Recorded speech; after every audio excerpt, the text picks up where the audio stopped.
Hello friends, good evening to all of you. Study with Lalit Guru में आपका स्वागत है। आज का टॉपिक आर्थिक समृद्धि एवं आर्थिक विकास के मापक, measurement of economic growth and economic development. इसकी डिफिनीशन जो है कि साधन लागत पर व्यक्त वास्तविक राष्ट्रीय आय, वास्तविक सकल घरेलू उत्पाद, वास्तविक प्रति व्यक्ति आय को हम सामान्यतः आर्थिक समृद्धि के मेजरमेंट के रूप में लेते हैं। अब प्रश्न ये उठता है कि वास्तविक राष्ट्रीय आय क्या है? Real national income, real national income, real national income, real national income दरअसल वास्तविक राष्ट्रीय आय यह कांस्टेंट प्राइस पर आधारित होता है।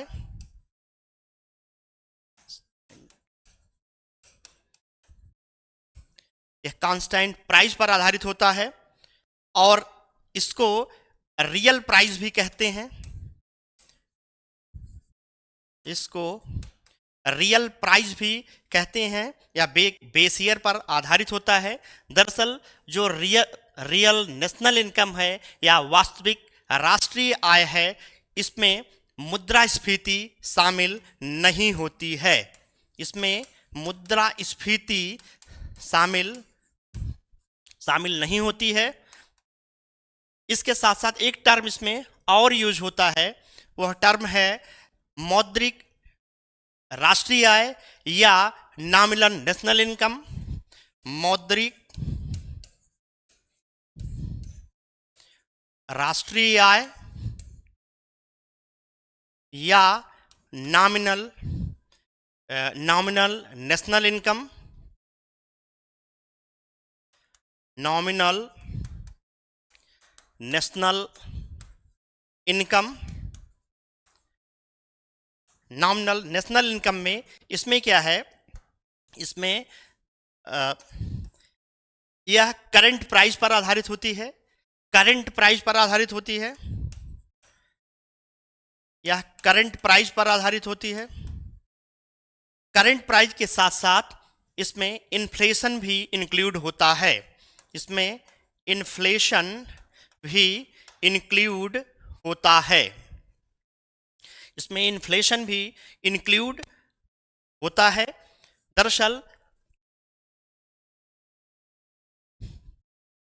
जो रियल नेशनल इनकम है, यह रियल नेशनल इनकम या less than nominal national income, nominal national income.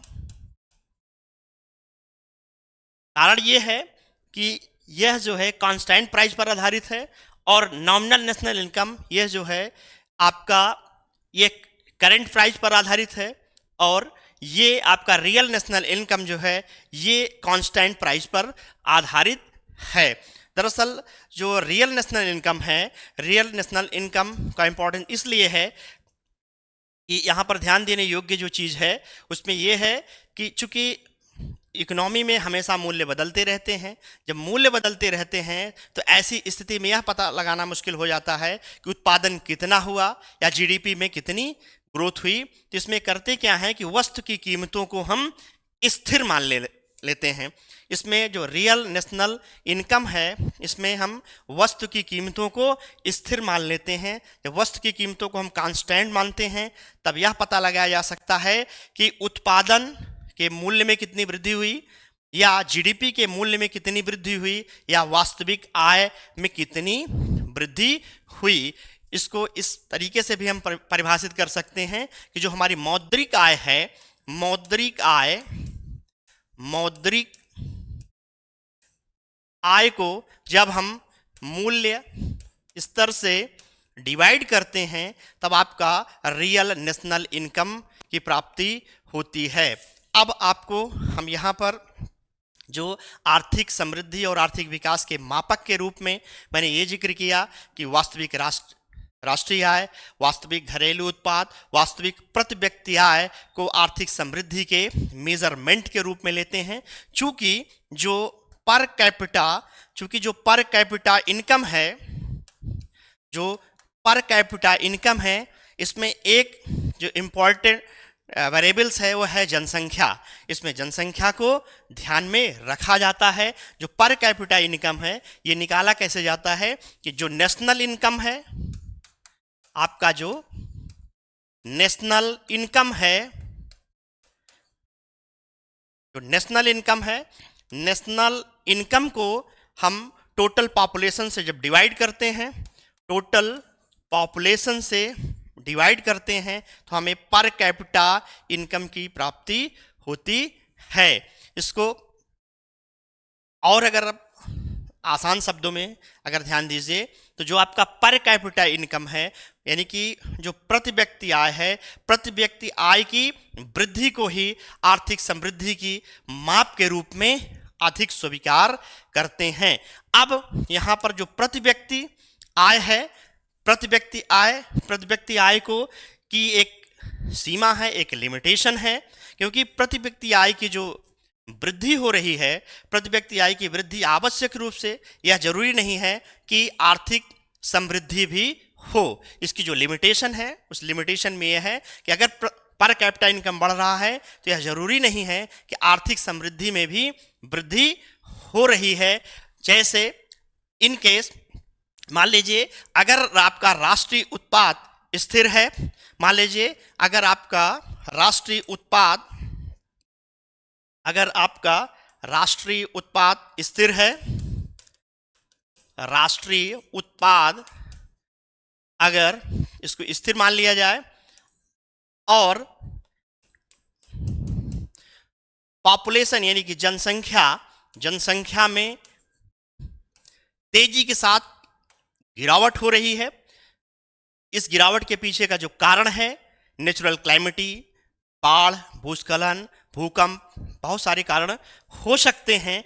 तो यहाँ पर आप देखेंगे क्योंकि राष्ट्रीय उत्पाद जब स्थिर है, जनसंख्या में गिरावट हो रही है, तो यहाँ पर आप देखेंगे कि जो पर कैपिटा इनकम है यानी कि प्रति व्यक्ति जो आय है उसमें वृद्धि हो रही है, लेकिन आर्थिक समृद्धि में वृद्धि नहीं होगी।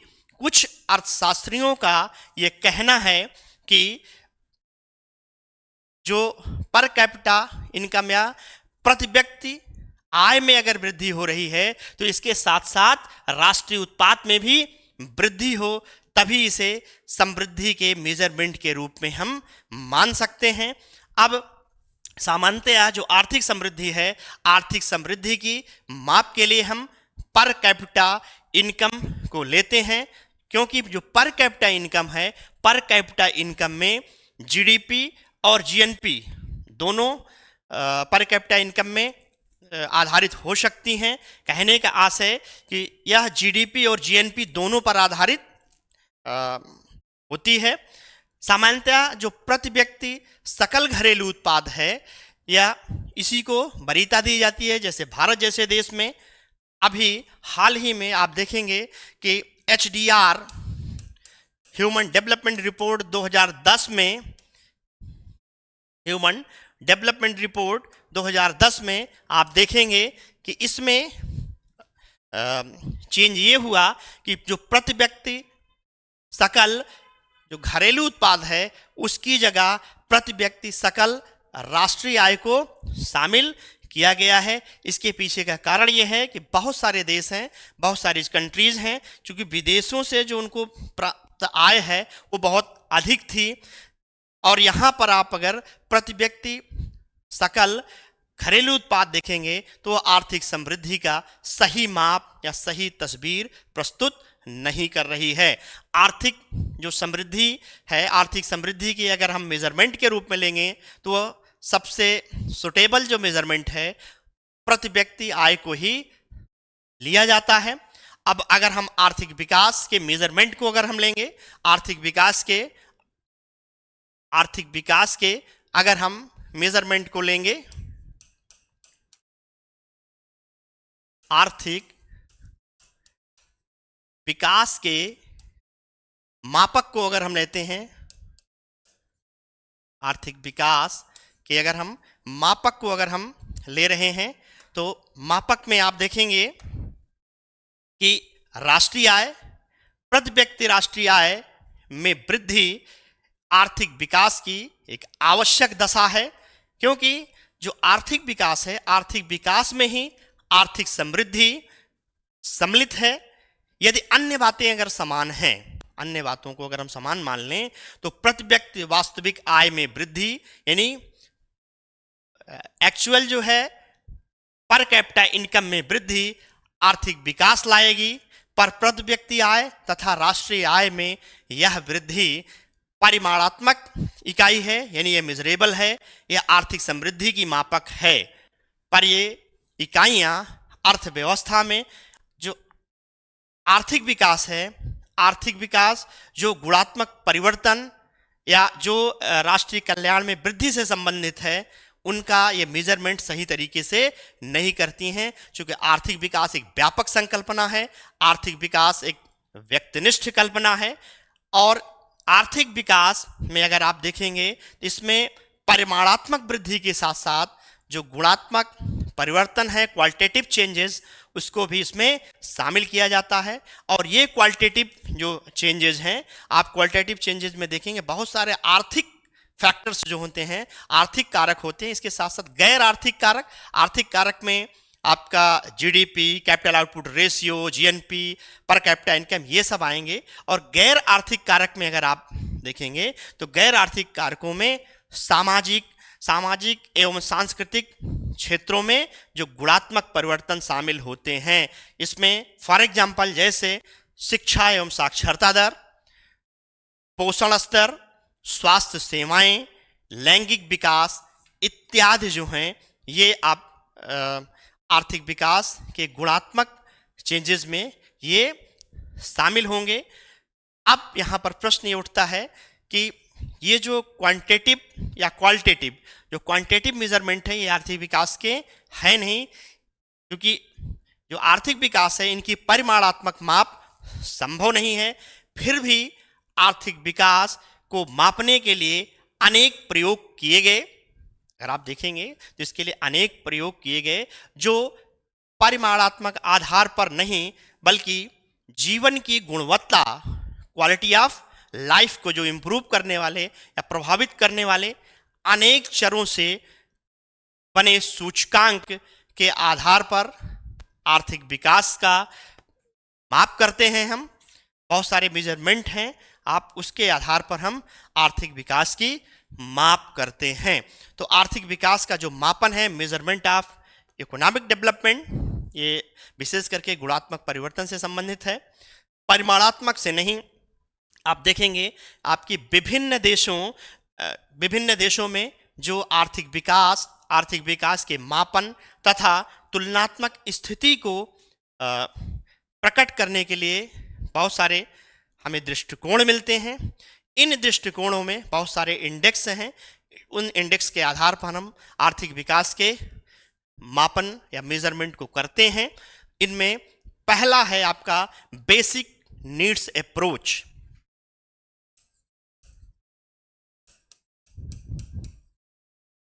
बेसिक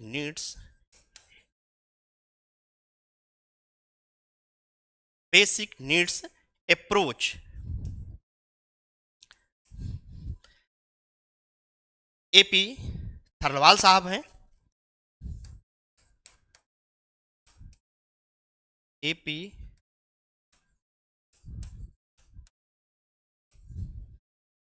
एपी थर्लवाल साहब हैं। यह मानते हैं कि इस प्रत्यागम या अप्रोच को सबसे पहले 1970 में 1970 में इसका प्रयोग किया गया, बल्कि बहुत से अर्थशास्त्री यह मानते हैं कि इसका जो पहली बार प्रयोग है 1976 में, इसका पहली बार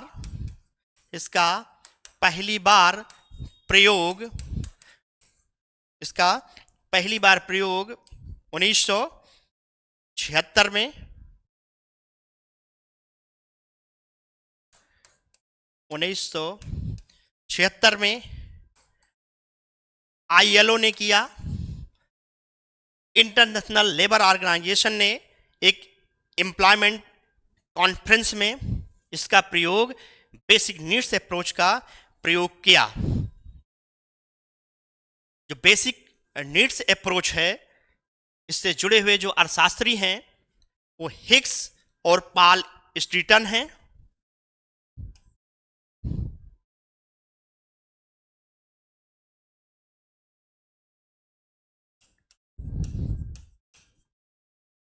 हिक्स, पॉल स्ट्रीटन हैं। ये दो अर्थशास्त्री हैं जो बेसिक नीड्स अप्रोच से जुड़े हुए अर्थशास्त्री हैं, जो ह्यूमन डेवलपमेंट या मानव विकास के मापन के रूप में बेसिक नीड्स के जो निम्नलिखित बेसिक नीड्स के निम्नलिखित 6 सोशल इंडिकेटर्स हैं। इसके 6 सोशल इंडिकेटर्स हैं।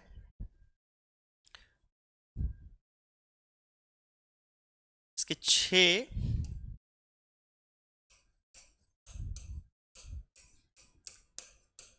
सामाजिक,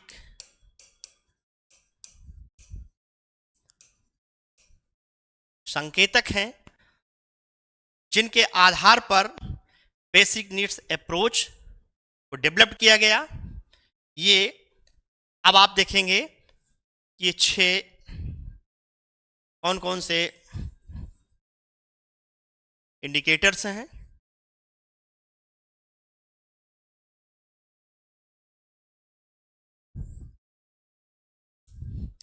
ये 6 जो इनके इंडिकेटर्स हैं, नंबर 1 शिक्षा,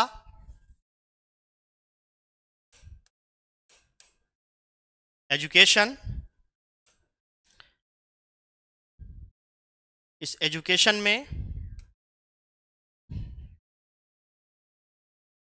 में आप देखेंगे प्राथमिक शिक्षा साक्षरता से संबंधित है। प्राथमिक शिक्षा, प्राथमिक शिक्षा या यह साक्षरता से संबंधित है।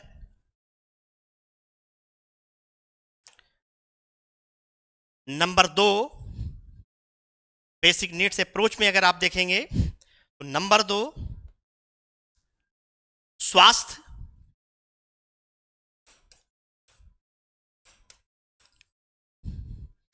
जो स्वास्थ्य है, स्वास्थ्य में आप देखेंगे, स्वास्थ्य में क्या होगा, लाइफ एक्सपेक्टेंसी या जीवन प्रत्याशा।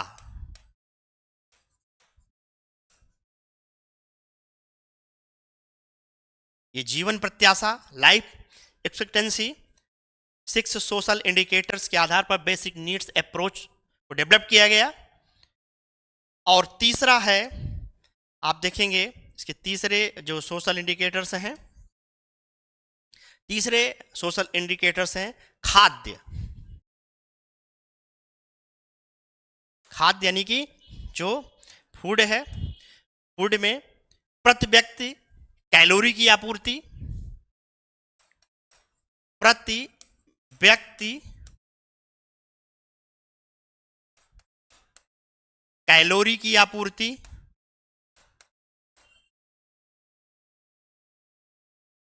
और जो चौथे नंबर पे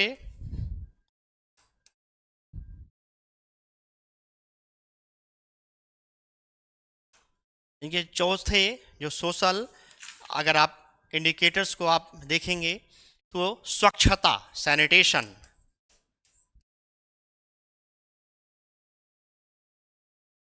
स्वच्छता में क्या क्या चीजें शामिल, बाल मृत्यु दर,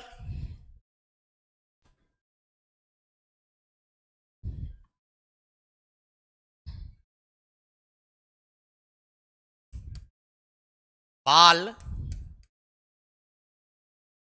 मृत्यु दर या child mortality rate,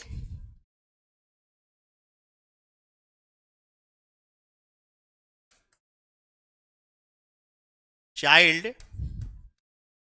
mortality rate स्वच्छता में, तथा स्वच्छता प्राप्त जनसंख्या का प्रतिशत, तथा स्वच्छता चाइल्ड बाल मृत्यु दर, तथा स्वच्छता प्राप्त जनसंख्या का प्रतिशत, स्वच्छता प्राप्त जनसंख्या का प्रतिशत।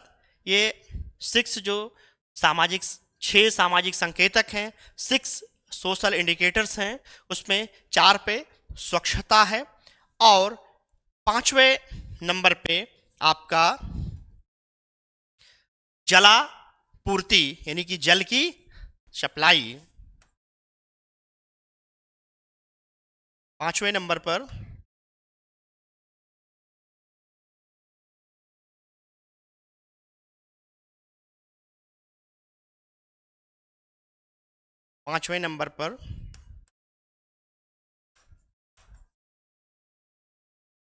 जलापूर्ति यानी कि जल की सप्लाई, स्वच्छ जलापूर्ति प्राप्त जनसंख्या यानी कि स्वच्छ जल की जो प्राप्त करने वाली जो जनसंख्या है, जलापूर्ति में स्वच्छ जलापूर्ति प्राप्त जनसंख्या का प्रतिशत, स्वच्छ जलापूर्ति प्राप्त जनसंख्या का प्रतिशत।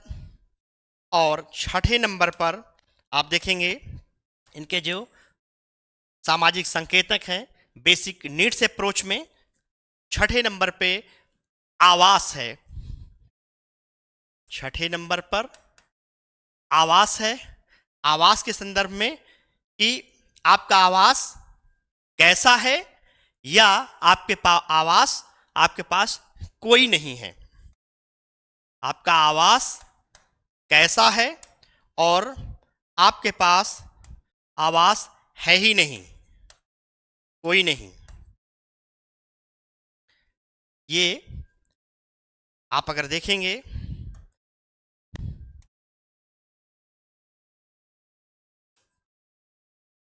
बेसिक नीड्स अप्रोच के को जो बनाया गया है, इसके जो 6 या 6 जो सोशल इंडिकेटर्स हैं, उनके आधार पर हिक्स एवं पॉल स्ट्रीटन ने इसको बनाया। अब जो आर्थिक विकास के दूसरा जो मेजरमेंट्स है कि आर्थिक विकास को किस तरीके से मापेंगे, हम दूसरे मेजरमेंट्स को हम ले रहे हैं। उनका नाम है जीवन की भौतिक गुणवत्ता निर्देशांक। जीवन की भौतिक गुणवत्ता निर्देशांक या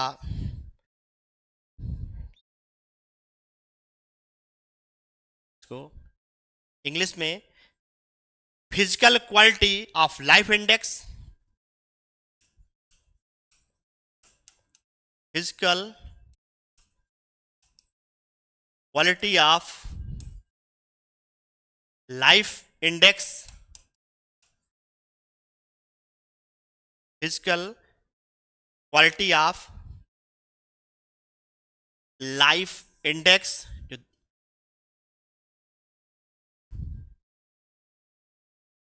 जीवन की भौतिक गुणवत्ता निर्देशांक, physical quality of life index या इनको PQLI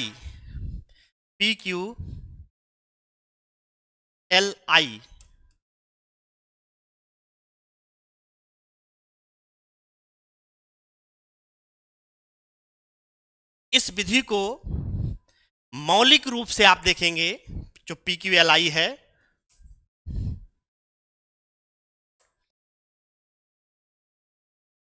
PQLI को आप देखेंगे कि मौलिक रूप से सोचने का श्रेय जॉन टिनवर्जन, मौलिक रूप से जो सोचने का श्रेय है वो जॉन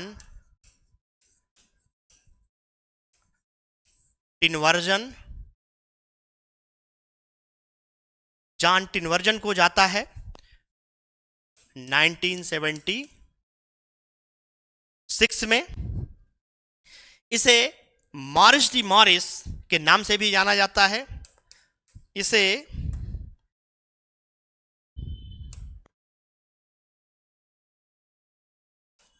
मॉरिस डी मॉरिस के नाम से भी जाना जाता है, जिन्होंने मॉरिस डी मॉरिस ने 23 विकसित 23 विकसित और विकासशील 23 विकसित और विकासशील देशों के संबंध में अपना इन्होंने अध्ययन किया। जो PQLI है, PQLI इसका निर्माण 3 इंडिकेटर्स पर आधारित है, या इसको 3 संकेतकों के आधार पर हम इसका निर्माण करते हैं PQLI का। तो इसके जो इंडिकेटर्स हैं, पहला इंडिकेटर्स है पहला इंडिकेटर्स है जीवन प्रत्याशा, लाइफ एक्सपेक्टेंसी। जीवन प्रत्याशा,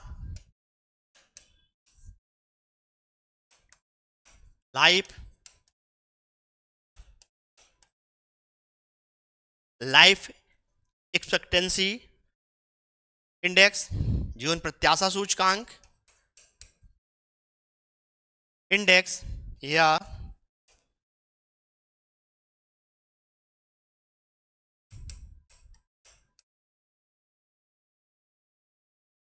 और जो दूसरा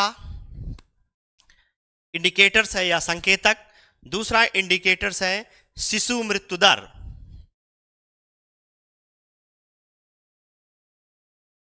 दूसरा इंडिकेटर्स है शिशु मृत्यु दर या इनफैंट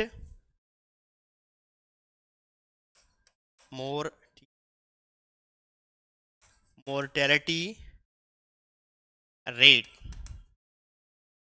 रेट इंडेक्स।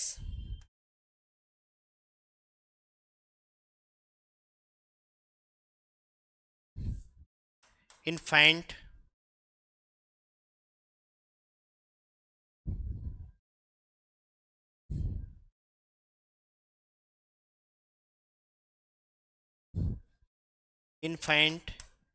मोर्टेलिटी इंडेक्स, शिशु मृत्यु दर।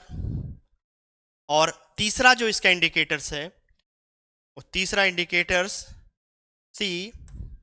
साक्षरता, basic literacy index.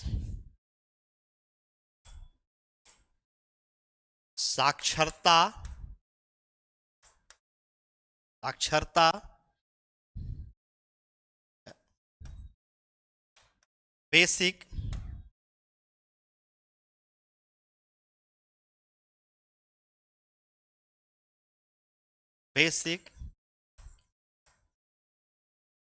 Basic literacy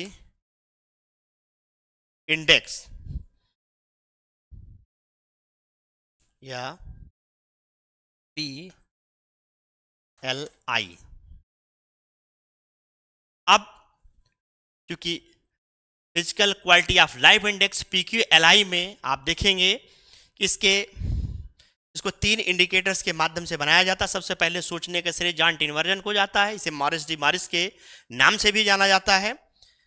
PQLI का अगर आप निर्माण देखेंगे तो जितने ये तीनों इंडिकेटर्स हैं, यानी कि life expectancy index, infant mortality rate index और बेसिक लिटरेसी इंडेक्स, इन तीनों का हम औसत लेकर के PQLI का निर्माण करते हैं। यानी जो PQLI है, PQLI is equal to life expectancy index, तीनों को जब हम औसत लेंगे, इन्फेंट मोरलिटी मोर्टेलिटी इंडेक्स, और तीसरा है आपका basic literacy index, basic literacy index, basic literacy index. इन तीनों का हम औसत लेते हैं, इन तीनों का हम औसत लेंगे। ठीक है, ये आपका PQLI इसके माध्यम से हम निकालते हैं। PQLI को हम किस तरीके से निकालेंगे? PQLI को life expectancy index, infant mortality rate index तथा बेसिक लिटरेसी इंडेक्स, इन तीनों का औसत लेकर के हम PQLI का निर्माण करते हैं।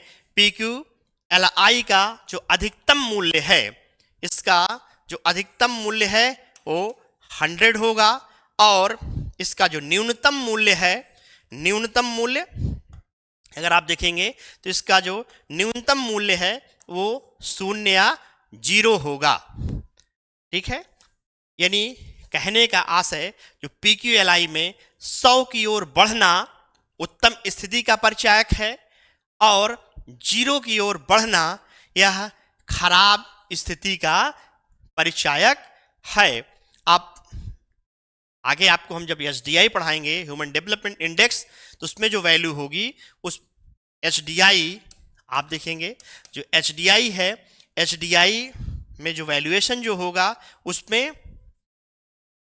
0 से आप देखेंगे तो उसमें जो भी आपका वैल्यूएशन होगा वो 0 से 10 के बीच में होगा, और यहाँ पर वैल्यूएशन 0 से 100 के बीच में हो रहा है। तो जो 0 है वो खराब स्थिति का द्योतक है, और जो 100 है यह उत्तम स्थिति का परिचायक है। यहाँ पर आप देखेंगे कहने का जो आशय है यह हम इस निष्कर्ष पर निकलते हैं कि प्रति व्यक्ति जो ऊंची GNP है वो इस बात का आश्वासन नहीं देती है कि कल्याण का स्तर भी उच्च है।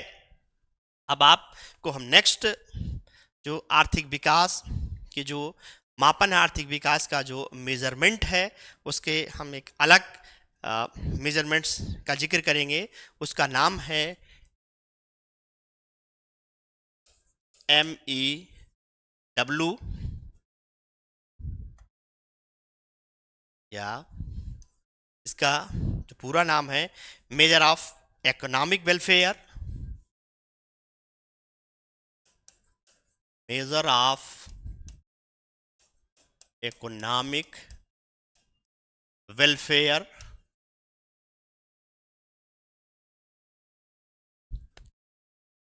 मेजर ऑफ जो इकोनॉमिक वेलफेयर है, इसको आप देखेंगे तो सबसे पहले विलियम नोरघास तथा जेम्स टोबिन ने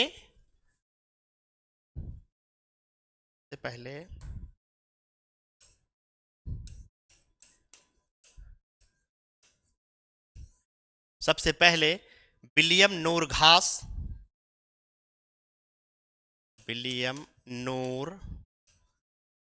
या घास, और जो दूसरे हैं जेम्स टोबिन।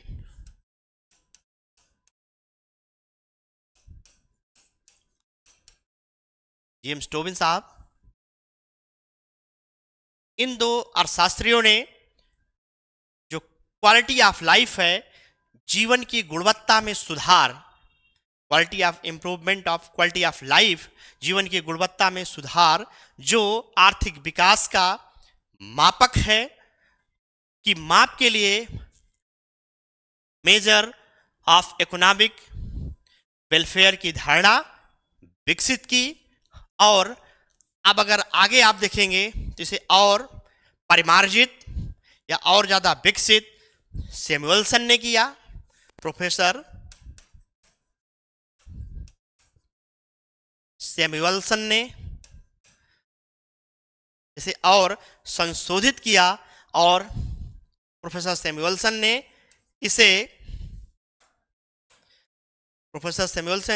इसे नेट इकोनॉमिक वेलफेयर सैमुअल्सन ने इसे नेट इकोनॉमिक वेलफेयर कहा, यानी NEW।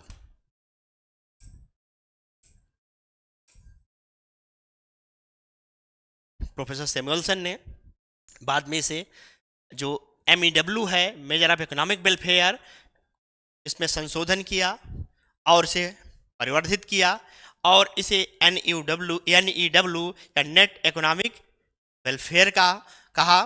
प्रोफेसर सैमुअल्सन का जो मत है कि जो नेट इकोनॉमिक वेलफेयर है, यह लोगों के जीवन निर्वाह में जो सुधार करता है, सुधार की ये सही माप प्रस्तुत करता है। तो प्रोफेसर सैमुअल्सन ने जो इसको एक इक्वेशन के रूप में NEW के बारे में बताया कि NEW नेट इकोनॉमिक वेलफेयर को, इसको प्रोफेसर सैमुअल्सन ने एक इक्वेशन के रूप में इसका इन्होंने जिक्र किया। वह इक्वेशन है ग्रॉस नेशनल प्रोडक्ट GNP में माइनस क्या करना है कि उत्पादन की जो छिपी लागत है, उत्पादन की छिपी लागत, उत्पादन की छिपी लागत जो इन्होंने सैमुअल्सन ने NEW को इक्वेशन के फॉर्म में इसे ड्राइव्ड किया, वह GNP माइनस उत्पादन की छिपी लागत तथा आधुनिक जो नगरीकरण है, आधुनिक नगरीकरण की हानियां तथा आधुनिक नगरीकरण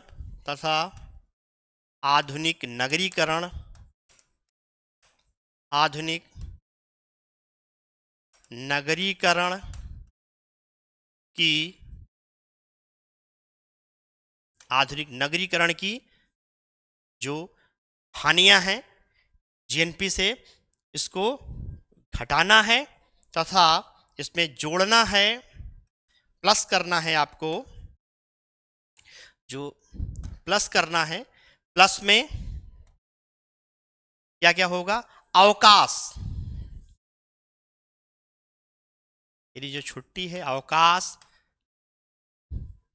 अवकाश तथा जो गृहिणियों की सेवाएं हैं, तथा जो अवकाश तथा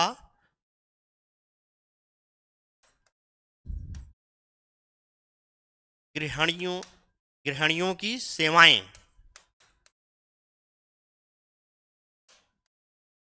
को हम GNP में NEW को सैमुअल्सन ने जो इक्वेशन की फॉर्म में बताया कि GNP में उत्पादन की छिपी लागत जो है तथा आधुनिक नगरीकरण की जो हानियां हैं या डिसएमेनिटीज हैं, उनको घटाना है तथा अवकाश तथा गृहिणियों की सेवाओं को जोड़ना है। ये इन्होंने सैमुअल्सन ने NEW का एक इक्वेशन दिया, लेकिन इक्वेशन के साथ साथ इस धारणा का NEW जो धारणा है, इसका सबसे पहले प्रयोग किसने किया, ये भी आपके एग्जाम में आता है।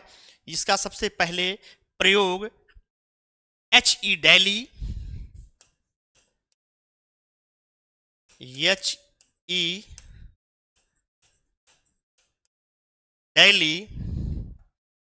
डेली तथा दूसरे जो अर्थशास्त्री हैं J.B.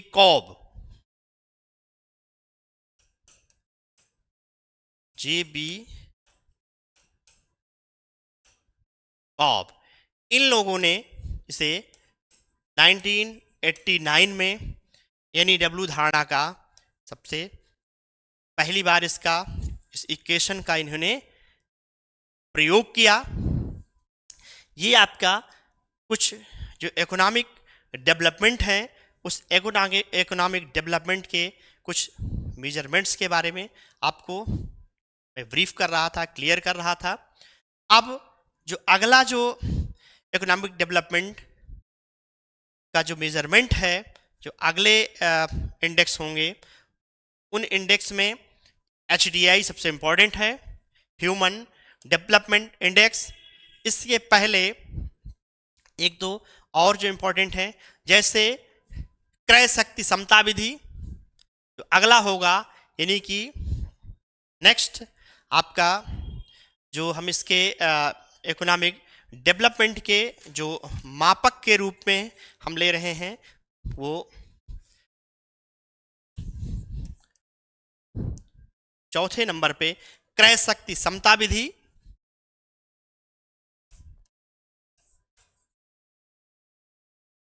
क्रय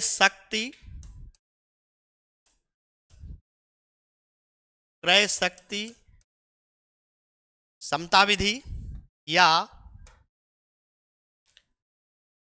purchasing power parity method. Purchasing power parity method या PPP method, purchasing power parity method. यह किस तरीके से हम आर्थिक विकास का जो मेजरमेंट है उसमें इसको हम शामिल करते हैं। दरअसल इस विधि का सबसे पहले प्रयोग 1993 में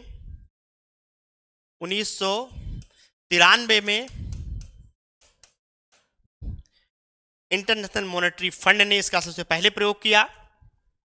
और आजकल प्रेजेंट सिनेरियो में अगर आप देखेंगे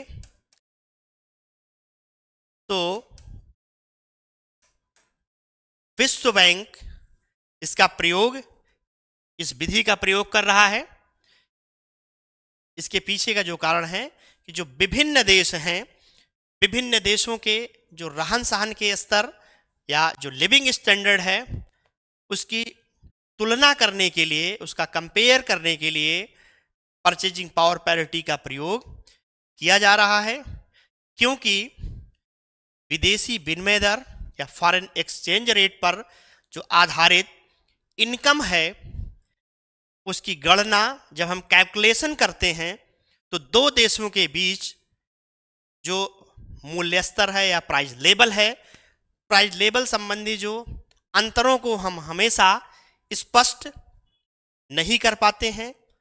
कहने का सेंस, कोई चीज़ हो सकता है, कोई वस्तु या सेवा इंडिया में 100 रुपये में अगर वो मिल रही है, या ज़रूरी नहीं है कि वह USA में या ब्रिटेन में $100 में मिले या 100 पाउंड में मिले।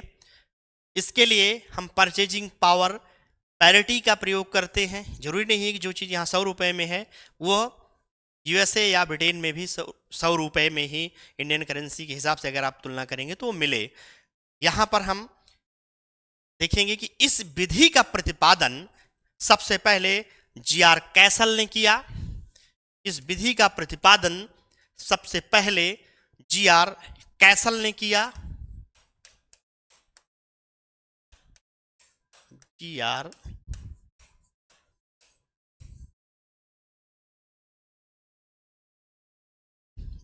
कैसल ने किया।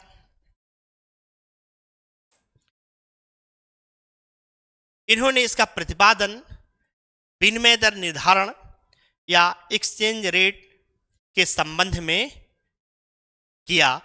कहने का आशय, किसी विशेष वर्ष में एक देश की क्रय शक्ति को, यानी कि किसी विशेष वर्ष में एक देश की क्रय शक्ति को दूसरे देश की जो क्रय शक्ति है परचेजिंग पावर के साथ तुलना के रूप में हम क्रय शक्ति या परचेजिंग पावर को परिभाषित करने का प्रयास करते हैं।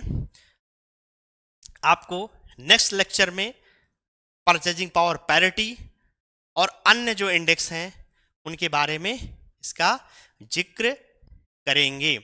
यह आर्थिक समृद्धि और आर्थिक विकास का जो मेजरमेंट है, इसके कुछ जो मेजरमेंट के बारे में मैंने बताया, यह लेक्चर आपको कैसे लगा, इस पर अपने कमेंट और लाइक को ज़रूर कीजिए।